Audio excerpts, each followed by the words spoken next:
Hello, my dear brothers and sisters. Here we are for another Bible study. How wonderful it is to spend this time in the presence of God. In today's Bible study, we will dive into a stern warning from the Apostle James about our tongue. It is small, but it has the power to set an entire life on fire. We will reflect on how silence and self-control can protect us from great ruin. Get ready to strengthen your spirit right now in this message. Before we move forward, if this study touches your heart, please subscribe to the channel and turn on the bell notifications to receive our daily prayers. Don't forget to leave a like, as it truly helps us reach more people with the Word. Now, with an open heart, let us begin the study. James, chapter 3, verse 6. And the tongue is a fire, a world of unrighteousness. The tongue is set among our members, staining the whole body, setting on fire the entire course of life, and set on fire by hell. James wrote his letter during a period of great dispersion and pressure for the early Christian communities. At that time, communication was almost entirely verbal, which gave words a much greater weight than we can imagine today. In small groups trying to survive amidst a hostile culture, a rumor or an unthoughtful critique was not just a social discomfort. It was an element capable of fragmenting the unity necessary for the survival of the gospel. When the apostle uses the image of the tongue as a fire that sets on fire the entire course of life, he speaks to people who knew well the danger of real fires in dry fields, which spread without control and destroyed the livelihood of entire families in minutes. The expression "world of unrighteousness" used in the original text reveals to us that the tongue can become a mirror of all the distortions of the human soul. In the historical context of the first century, honor was an individual's most precious asset, and a misplaced word was capable of permanently staining someone's reputation. James warns that the tongue is placed among our members with an influence disproportionate to its size.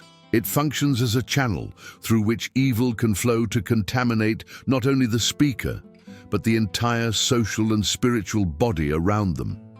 It is a warning about the ease with which we lose control over what comes out of our lips.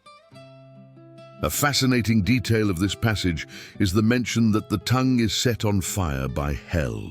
For the listeners of that time, the word used for hell was Gehenna, referring to the Valley of Hinnom, a place outside Jerusalem where fire burned constantly to consume trash. James makes this direct connection to show that gossip and lying are not minor flaws, but have a spiritually low and destructive origin. Silence, therefore, is not a sign of weakness, but of an elevated spiritual governance. Controlling speech is, at its core, controlling the very direction of life, preventing the fire of others' judgment from consuming our peace. Historically, the apostle also highlights human contradiction. We are capable of taming wild animals and great beasts, but we fail miserably at taming this small muscle in our mouth. This places us in a position of necessary humility. In early Judeo-Christian culture, the discipline of speech was considered the ultimate mark of maturity. Someone who spoke too much was viewed with suspicion, as excessive talkativeness usually hides a lack of spiritual content and an absence of fear. The focus here is to understand that every sentence spoken is a seed that once cast can no longer be gathered back from the ground. We also need to consider that the tongue acts upon the entire course of nature, that is, in the complete cycle of our existence. A lie told in youth can echo and cause damage, even into old age. It is not about a fleeting motivation, but a discipline of life that demands constant attention. In a world where we are encouraged to have an opinion on everything and to speak all the time, James's teaching emerges as a necessary bridle for the soul. He invites us to seek a wisdom that is, above all, gentle and reserved, protecting the integrity of our character against the impulse to spread what does not edify. The true discipline of silence allows us to hear what the Creator has to say to us, something that is impossible amidst the noise of vain conversations and rumors.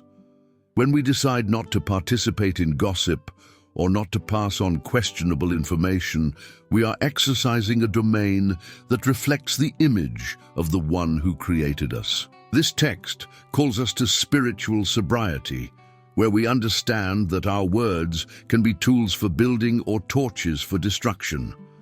Choosing the path of reserve and care for others through speech is one of the greatest demonstrations of love and faithfulness we can offer. In view of the gravity of this warning and the awareness of how many times we fail to guard our mouths, I invite you now to a moment of introspection. Let us recognize our need for help, so that our words may be a source of life and not of destruction. Take this moment to connect with the divine, for we need a transformation that begins in the heart to reach our lips. Close your eyes, take a deep breath, and join me in this prayer we will offer now, seeking the wisdom necessary to govern our speech. Lord and Creator of all things, we enter your presence with bowed hearts and souls, thirsty for your guidance. We acknowledge, O God, the seriousness of James's warning, understanding that within our mouths lies a force that, if not guided by you, causes deep harm and leaves scars. We ask that your grace, which calms the storms, descends upon our speech. May the destructive fire that consumes peace and trust be extinguished by the living water of your Spirit. Help us to understand that silence is not an emptiness, but a space of respect for others and for you. Teach us to value the pause and reflection before every sentence we speak. Give us clarity to distinguish what should be said from what should be kept in the secret of our being. May our words not be like sparks that start fires of discord, gossip, or malice. Instead, let every phrase that comes from our lips be like a balm that brings relief to the weary and hope to the distressed. Transform our inner selves, for the mouth speaks what the heart is full of. Purify our intentions and remove from us the desire to stand out through the disparagement of others or the spreading of rumors that wound the honor of others. May our speech always be a reflection of your truth and your goodness. May we have the courage to remain silent when our opinion is merely an echo of vanity. Teach us the discipline of restraint so that we may be known for our prudence. May our lives be a testament to self-control, reflecting your serenity. We ask that your wisdom accompany us in every conversation and thought. At the end of each day, may we feel the peace of those who have not harmed anyone with their tongue, but use the gift of speech to glorify your name and build up our neighbor. May we be guardians of peace through our silence and sowers of light through our words. Amen. We conclude this Bible study with this message of renewal and practical wisdom for your daily life. As your mentor on this journey of faith, I want you to realize that the discipline of silence is not a prison, but one of the greatest forms of freedom you can experience. When you choose not to react to an insult or decide not to participate in a conversation that diminishes someone else, you are taking command of your own peace. Imagine the impact of this in your home. Instead of arguments fueled by impulsive words, you become the one who brings balance. At work, your strategic silence will be interpreted as maturity and confidence, because people will know that when you do speak, your words carry weight and real value. The practical application of what we learned in James is simple, yet it requires courage. Start tomorrow by creating an internal filter before every sentence. Ask yourself, will what I am about to say build something up or just spread ashes? If there is any doubt, choose silence. This habit will transform how others see you, but above all, it will change how you feel about yourself when you lay your head on the pillow at night. You will feel the satisfaction of one who did not feed the fire of malice, but instead guarded their soul from unnecessary distress. Being a master of your own tongue is the path to a lighter and more purposeful life. Remember that every day is a new opportunity to sow something good. The optimism of this study lies in the fact that you do not have to be a slave to what you hear or what you feel like saying in the heat of the moment. You have the ability to be an agent of harmony. By mastering this small member, you are governing your entire life with incredible precision. From today onward, may your words be selected like jewels, and may your silence be your most efficient shield. Move forward with the certainty that prudence on your lips is the first step toward a harvest of respect and harmony in all your relationships.